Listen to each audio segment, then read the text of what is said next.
How do you do? Yeah, fine. I'm drinking my iced coffee from Taco Bell. I'm such a worldly, sophisticated man of taste. Yes. I bet that's terrible. It really is. And apologize in advance if you guys hear some kind of a whirring noise. It's the AC in the car, even though I have the windows down. It is 104 degrees right now. Yeah. We have had a heat wave in Los Angeles for a week that isn't breaking. Speaking of a week that isn't breaking, we had a really tough week. Oh, indeed we did. Indeed we did. We were going through a lot of Grandma's wishes and the things that she was asking of us. And the process of that was we had to go to her storage unit in Denver. And it wasn't only her storage unit, it was your storage unit. And I think my brother's storage unit. Feels like there were a lot of things. It was packed from the top to the front. Several storage units. So we get there, and I don't know what I'm expecting, and I'm just thinking, we just hire some guys, and they'll, throw most of the stuff away. We'll keep a few things, and Mom's like, well, how do you propose we do that without looking through every single box? Hundreds and hundreds of boxes that have been sitting in storage somehow with 100 million spiders. We opened that storage unit it looked like a horror movie of spider webs. I didn't even see one spider. I got bit by a spider. What do you mean you didn't see a spider? I didn't see him My bite pinky's you. still not even healed. There were a lot of spiders there. So I went in with the attitude of find your photo albums and throw everything else away. Throw it all away. And you said, I need to look through every single box. Oh, I was so frustrated. I was like, Mom, we're going to be here a month. Like, it was Mom, it was my nephew Danny, and me. We were just the three of us, because she's like, nobody else will know what to look for, so we have to do this ourselves. So I'm like the cold-hearted guy, just like want to throw everything away.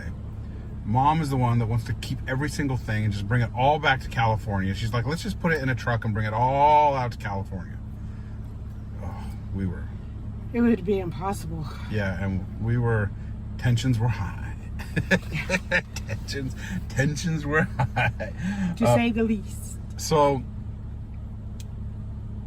we get in there and we start separating. The first thing we do is we start separating the furniture from the boxes, right? You have like all this furniture, and then you have all of these boxes. So I was like, okay, at least let's separate those, because we're not bringing any furniture back, because you have more furniture than you know what to do with now. I've literally furnished your entire home with really beautiful furnishings. So you didn't need furniture. So we tried to. But it's still in the boxes. Yeah, well, all the furniture was still wrapped. So then we say, let's look at all this stuff we can donate. Who did we call? Everybody. Goodwill, Art, Abused. Women's shelters, the Disabled American Veterans. Yes. Nobody would take it. I mean, we're talking bedroom sets, dining room sets, living room sets that had never been used. 5 very large televisions.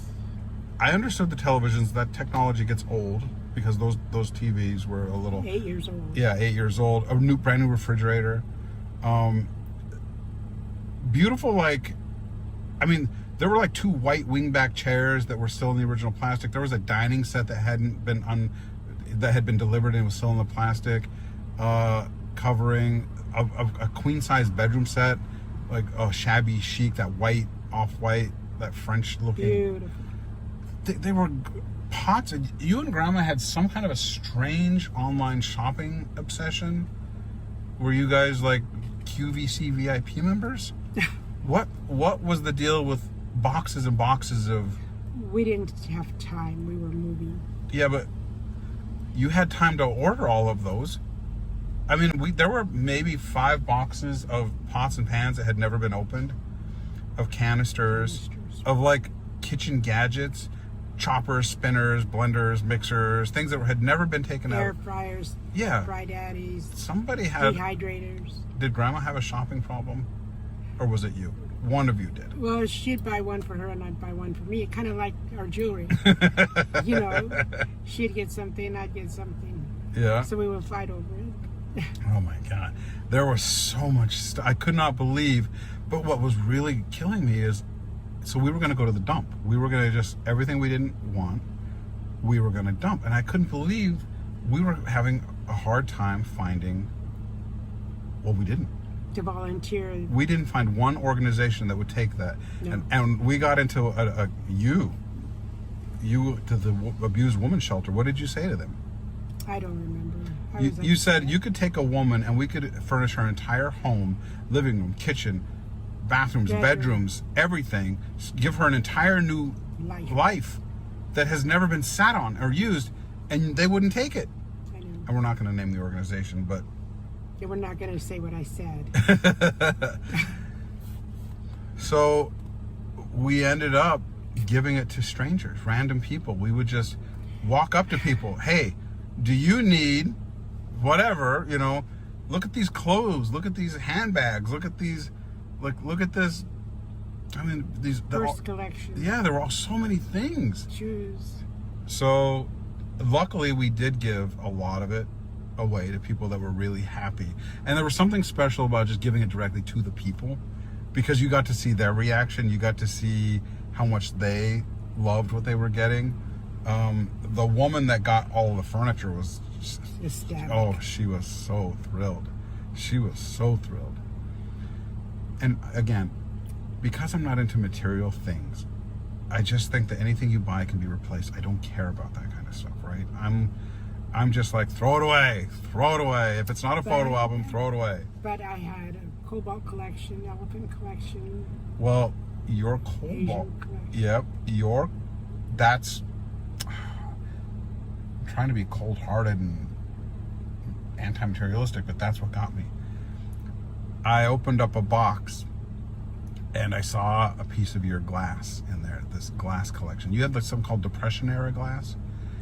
And immediately I was 5 years old, standing in front of the window, and the light was coming through the window, through that glass. And I remember looking at how it changed the color of my hands. I remember the different shades. Like, you had a cobalt collection, you had this red glass collection, and my childhood flashed right in front of my eyes. Then I found another box that had handmade ceramics that Grandma had on her bedroom since I was a baby. And quilts I had crocheted. Yeah, and quilts that you had crocheted. And all of a sudden, I was you. Oh, this can't get thrown away. Oh, we can't throw this away. Yeah. Oh, no, we're saving this. And my nephew Danny is like, wait, you were the guy that wanted to throw everything away? I'm like, no, yeah, but we can't throw this away. Oh, no. My grandma made this. Oh, no, my mom made this. Oh, no. This, I remember this. Like, so many things. So I ended up being the worst, but we well, logically and facing reality, there is no place to put any of that. I know. Because it is so hard to decide what do you keep and what do you throw away. How do you decide that? And we were doing it in such a hurry, going through it. Like, you had a list of things you absolutely needed to find and keep. And I am so glad we found every single thing on your list. yeah. We found you had a monkey from your childhood, a stuffed monkey. You had a doll, which was whose doll? My father's great-grandmother's doll.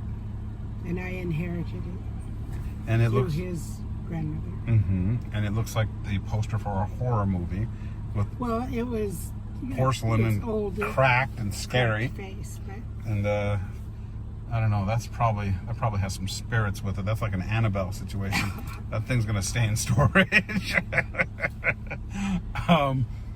So I mean, I'm glad that you got the things. I got my coins. Your gold coins. Then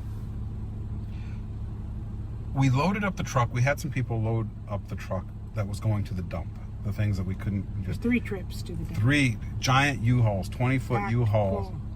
So, and they just, I'd never been to a dump before. I didn't know how it worked. Boy, they stink. And they just throw it all out. Everything. Take They a just, bulldozer and then they bury the bulldozer. But I was standing on the edge of the truck and I saw my grandmother's entire life. Well, it was both of your lives. I saw 2 households just get buried in an instant. And it really... takes a toll on you. And when you're tired and you're exhausted and you just want it to be over with, you just want it to be done, and you're trying not to be emotional because you're just exhausted. But to stand on the edge of that truck looking out and seeing things that I remember, things that you remember, things that I said didn't matter. We've all done that in our lives, one time or another. We're nobody special. It's just heartbreaking. That is the thing, is when you have to go through your parents' things or your grandparents' things and decide, what do you keep, what do you give away, what do you throw away? And the throwaway part is the hard part. Regifting it, making somebody else getting those things is... We didn't have time for all that. No. There was no time. We had to make a decision, stick with it, and... Yeah. just deal with it. That was tough. That was hard. But there were some things. So there were some collections. So Grandma, you know how some people collect little things? They collect little ceramic dogs, or they collect elephants, or they collect just collections, right? Like, Right. I found a lot of Grandma's collections in storage, and I thought, instead of throwing these away, Danny came up with the idea, why don't you give them to Grandma's followers, her grandbabies? They would probably love to have something that Grandma loved, right? So when we get it all settled, we have a lot of things that we would rather give to you guys out there, because we think you would love them, because she loved them. They would be their treasure. Yeah, and that you would have it instead of getting thrown away or just given to somebody that didn't know the history of it. We have a bunch of things that we think maybe you guys would like to have. So in the coming weeks, we'll let you know. And I don't know how to do this. I don't know how we're going to give each thing. I have thousands and thousands of addresses. I know that. It's just like, you say we show something and 10 people say, I want that. How do you decide which person gets it? Like, I don't know how we're going to do that. Oh. But we'll figure out a way. We'll make it happen. Maybe they have a plan. They may have an idea. They have good ideas. Yeah. We'll figure out a way to do that. And Mom. What? Are you nuts? Yeah. You can't whistle at strange men walking down the street. They whistle at me. Oh, Mom. You are very much like Grandma. It is unbelievable how much you're like her. So having said all of that, can we get back on track? I can't believe you just did that. Oh, yes.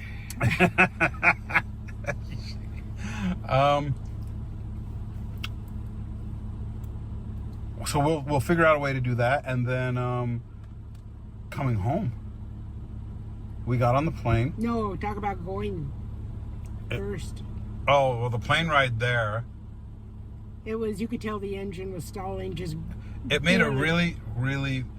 So I had grinding noise, like it couldn't get up in the air. Yeah. I was moving my seat up, like trying to help it, climb. Yeah, it was a rough.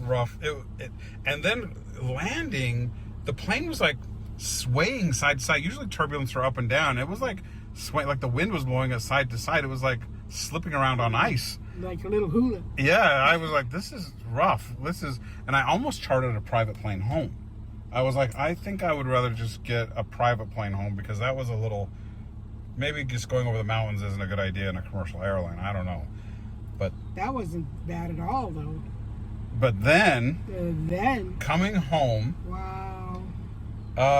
we still just flew like West Airline home. And so we're flying in the air. We get up towards the mountains. We're in midair. Yeah. In midair, and the cars were non-existent by then. Yeah. And the plane starts They get a shaking thunderous, and banging. loud noise. Like banging. I can't explain. Like the wheel, like the landing gear was like under the plane, like smacking the floor of the plane. I can't explain. Yeah, that's what you told me, and I went for it. I know, because I didn't know what to, I was like, I think the landing gear got stuck, and it just, I think it's stuck. Cause flapping in the breeze. Yeah, I said, I don't know what that sound is.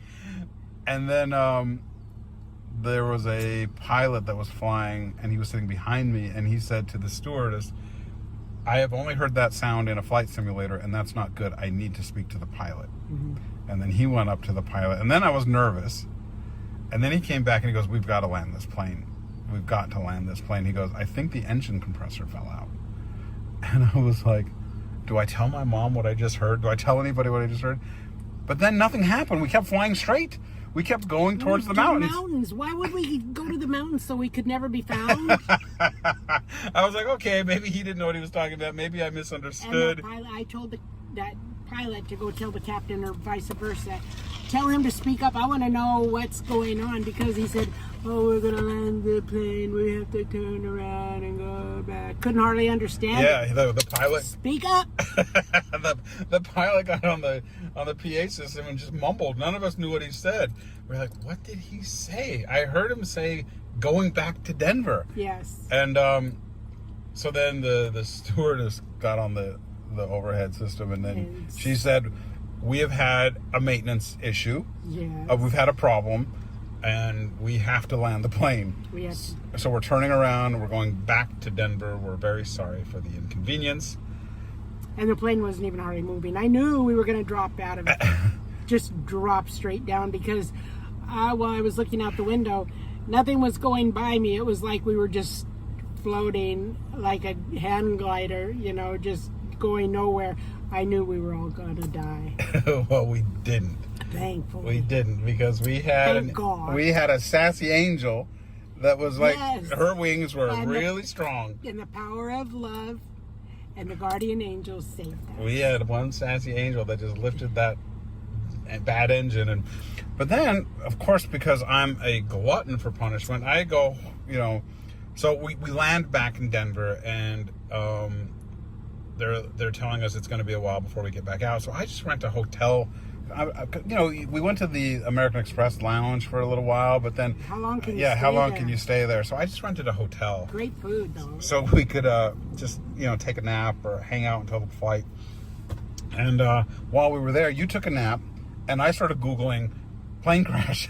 I know. Because I was like, I wanted to see if what happened to us had hit the news. I was like, oh, I wonder if the news wrote about what happened to us. But what I saw was that Denver Airport has a lot of those situations. There was an engine that literally caught on fire. They went up to the mountains, they circled around, and they landed again. Very similar. And then another plane landed at Denver just like a week before ours, and it landed and then caught on fire. Had you Googled that before we left, I wouldn't have gone. Well, I didn't tell you. I don't know why I was. So then I was like, I definitely think I should charter a plane out of here. I don't think we should be flying on this airline. But then something else, I couldn't get a plane out. And I was like, I just want to go home at this point. So, but the flight home after that was a 12-hour delay. Yeah, but it was a beautiful flight home. It was flawless. Mm-hmm. They knew they had to appease these people now. Yeah, it was a nice flight home. But anyway, and then another horrible thing. I'm so sorry. The day that we were leaving, the day before we were leaving, you had to put your dog down. And he had been sick for a while, and we were going to bring the doggies with us because you didn't want to leave them. And then the day before, we just knew. He couldn't walk, he couldn't stand up, and I'm not going to have him suffer. No. He was old, he was 14. He was he followed me everywhere. He loved me as much as I loved him. I know, But I have POCUS. Yeah, that was a tough day. Boy, it was a really tough week. Yeah, it was. And we're not crying now, but there were a lot of tears last week. There were, every 10 minutes, Mom was crying. She was crying a lot last week. And I told her, I was like, look. Everything can be replaced. I said, well, where would I put it now? Right. It's like going back to the things, you know, when they came out here, I got them everything. And we have everything. We have everything new, and it's beautiful. And that's why my tears didn't last very long. I'm grateful for what I do have. But she is holding us to some certain things. You better believe it. She's like, I want my Nintendo, and I want my Xbox, and I want the games that I like. My 360. Boy, yeah. I didn't like losing that. I know. My nephew said, don't worry. When we get back, I'll find you a Nintendo and an Xbox, and I'll get you all the old games. It just didn't make any sense to bring all that. As long as you can replace it, I'll be happy. If you can't, no, we can replace it. Anyway, that was our week. Yeah. That was it. And as far as Grandma's memorial, we are still working through some things that she asked us to do. And so we're getting through those things first. She's still the boss. She is still the boss. She is definitely always going to be the boss. And she's definitely going to be a guardian angel. I can't tell you how happy I am that she helped us. Yeah, that was scary. Yeah. That was scary. Anyway, that was our week. I don't know. This might have been not a very exciting or boring. I did all the talking. Well, you always do. No, I don't. No, you do. Jeez. All right. This is all nothing. Anyway, love you guys. Love you too. Bye.